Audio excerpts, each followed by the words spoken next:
वंदनीय श्रीमान जगत नारायण उपाध्याय जी, कुशलातीते इति कुशलम, ऐसे कुशल संचालक महोदय और सर्व देव समलंकृत इस सत्संग सभा में पधारने वाले महान भाव, बेटियों, बहनों, इन सब का अंतःकरण से सम्मान करते हुए अपनी एक रचना का पाठ कर देते हैं हम, जिसका शीर्षक है अंतः मत्तिः सह गतिः।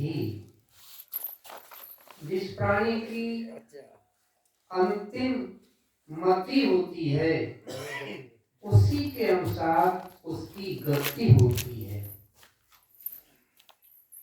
मनी निकृष्ट श्रेष्ठ जो पथ मिलता है, जो पद मिलता है, वो अंतिम विचारों से ही मिलता है। कभी आपने श्रीमद् भागवत महापुराण में सुना होगा कि जड़ भरत की वो कथा भी इसी प्रकार की है।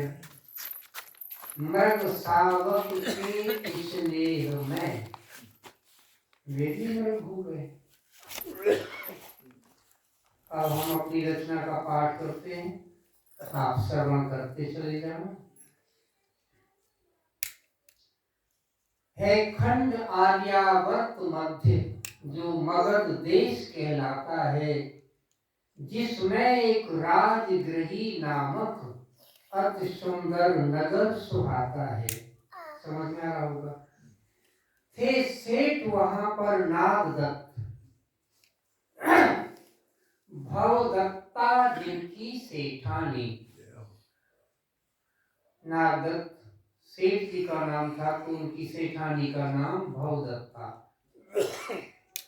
दोनों प्राणी धर्मज्ञ गुणी, वे सच्चे श्रावक श्रद्धानी। धर्म में उनकी बड़ी आस्था थी, श्रद्धावान थे। एक दिन सेठानी की अनुपस्थित में सामायक करने को, संध्या करने को बैठे थे सेठ अकेले में, कर्मों की बाधा हरने को। कर्मों की बाधा विभिन्न प्रकार से आस ऋषियों ने उसका वर्णन किया है। ये कर्म ही तो सबसे बड़ी बाधाएं हैं। कर्मों का शमन करने की भावना से वे संध्या करने के लिए सेठ जी बैठ गए। आसन ग्रहण कर लिया, लेकिन बुद्धि विचार ये आया, पर प्यास लगी है थोड़ी सी। अरे जलपान कर लेते, इसके बाद आसन पर बैठते तो ठीक था, पर प्यास लगी है थोड़ी सी। ये चिंता की कोई बात नहीं, दीपक में तेल जरा सा है, हो सकती ज्यादा रात नहीं। इसके पीछे एक छंद और है, मैं संक्षिप्त अपनी बात रखना चाहता हूं। जब वो बैठ गए, उसी समय उन्होंने एक प्रतिज्ञा की,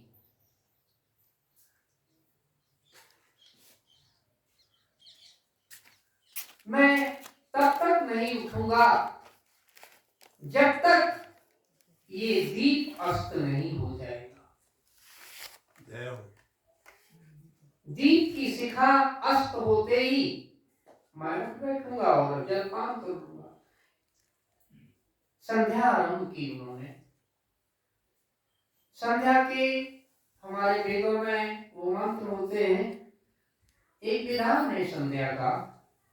इसके पश्चात ईश्वर स्तुति प्रार्थनोपासना 8 मंत्रों का वाचन होता है।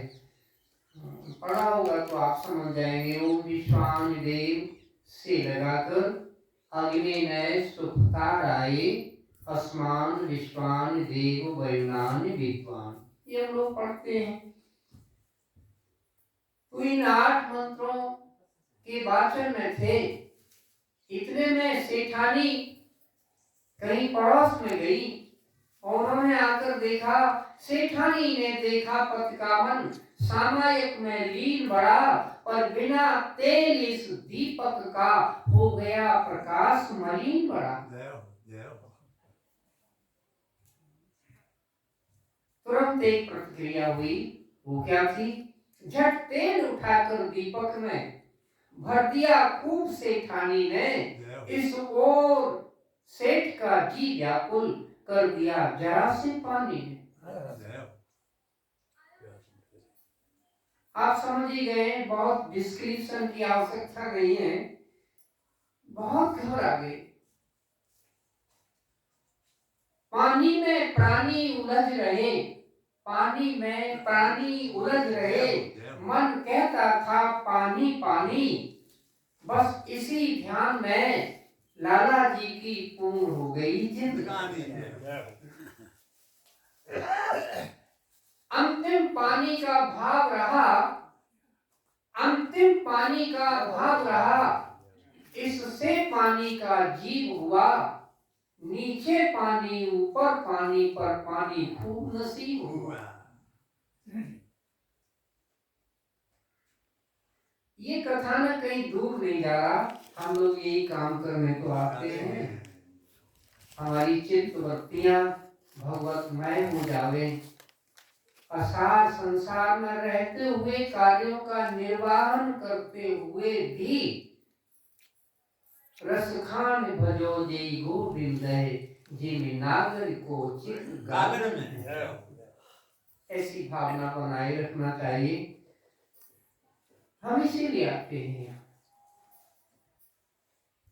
आखिर अंतिम पानी का भाव हुआ, अंत तो गत्वा वह सेठ का जीव मर करके अपने ही एक आश्रम की बावरी थी, उसमें मेढक का अवतार हुआ।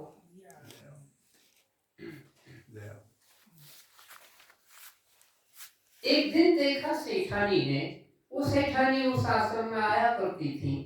एक दिन देखा सेठानी ने मेढक को, और मेढक ने देखा सेठानी को। मेढक को जाति स्मरण हुआ।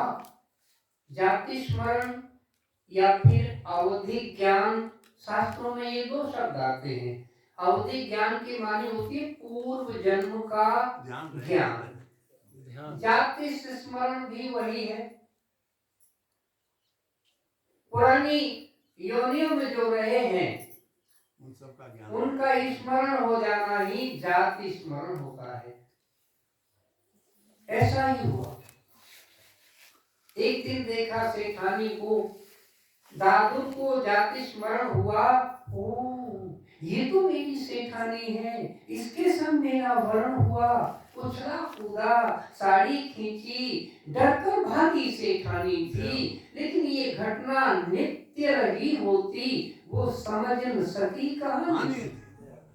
ऐसा कुछ नित्य ही होता था। वो सेठानी जो देखता था बड़ा प्रसन्न होता था।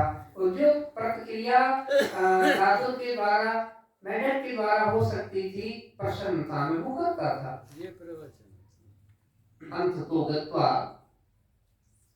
समय के अंतराल के पश्चात एक बार आश्रसी दिगानी अम्बराणी सा दिगंबरा, एक बार एक साधु जो दिगंबर थे वो उस नगर में आए और संयोग बस उस सेठानी के दरवाजे पर ही पहुंचे। महर्षि को देखकर उन्होंने पड़ गया कहते हैं स्वागत सत्कार किया। फिर हाथ जोड़कर बोली, भगवान मैं एक प्रश्न करना चाहूंगी। कर लीजिए बेटी, हम लोगों से उसका समाधान हो सका करेंगे। बोले महाराज, ये मेढक मेरी बावरी में क्यों मेरे ऊपर गिरता है, मुझे देखकर प्रसन्न होता है। साड़ी खींचता है, बड़ा स्नेह भाव से मुझे देखता है। आखिर बताए ये क्या है? एक क्षण के लिए ध्यानस्थ हुए दिगंबर मुनि और उन्होंने कहा वो ठीक है, हम समझ गए। ये मेढक ही तो उस भव में सेठानी पति तुम्हारा था, सामायक में पानी पानी करते मर गया बेचारा था। ऐसा प्रण था इसका, जब तक ये दीप नहीं बुझ जाएगा तब तक न उठूंगा आसन से, आनंद अनोखा आएगा।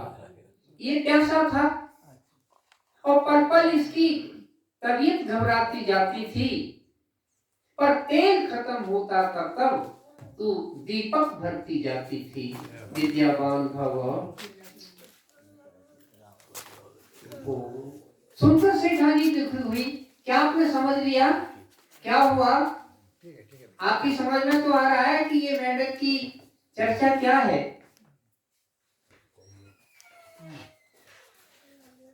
सेठानी अत्यंत संकलेशित हुई और मेढक को घर पर ले आई। एक बार समूह शरण में सत्संग सभार्थी सुखदाई, जैसे यहाँ है उसी प्रकार संत समागम हो रहा था। उस संत समागम के लिए उस नगर के समग्र नर नारी उधर ही प्रस्थान कर रहे थे। सबको जाता हुआ देखकर इस मेढक ने भी मन में ठानी, एक कमल पंखुड़ी मोह में दे, चल दिया सुमेर कर प्रभु वाणी। ये सब लोग जा रहे हैं तो मुझे भी चलना चाहिए। वही आप सुनाते रहते हैं, नीच ऊंच घरू पूजे तो होए संत को संग। इसे संस्कार कहते हैं। मैं इधर उधर जाना नहीं चाहता।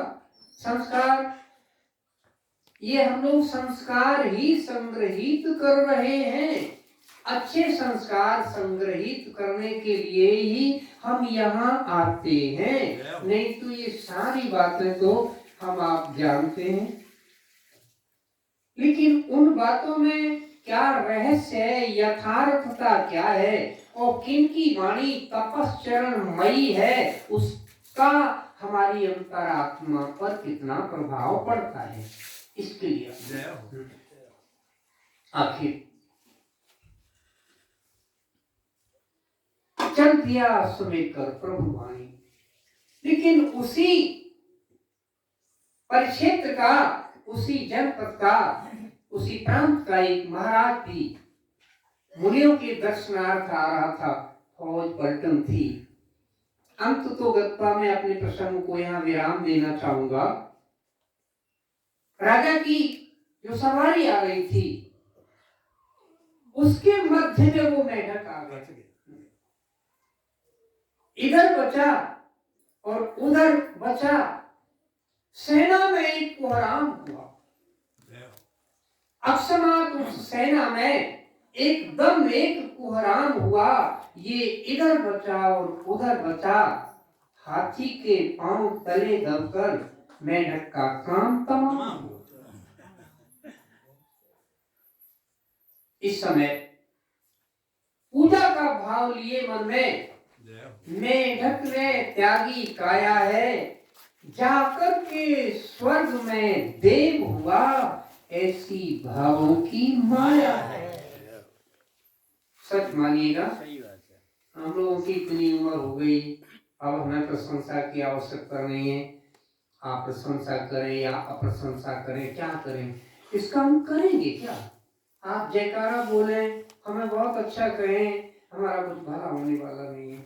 अच्छा तो आप खराब भी कहें, उससे भी हमारा बुरा होने वाला नहीं है। तो मैं तो आपसे एक ही निवेदन करना चाहूंगा, मेढक ने त्यागी काया है, जाकर के स्वर्ग में देव हुआ, ऐसी भावों की माया है।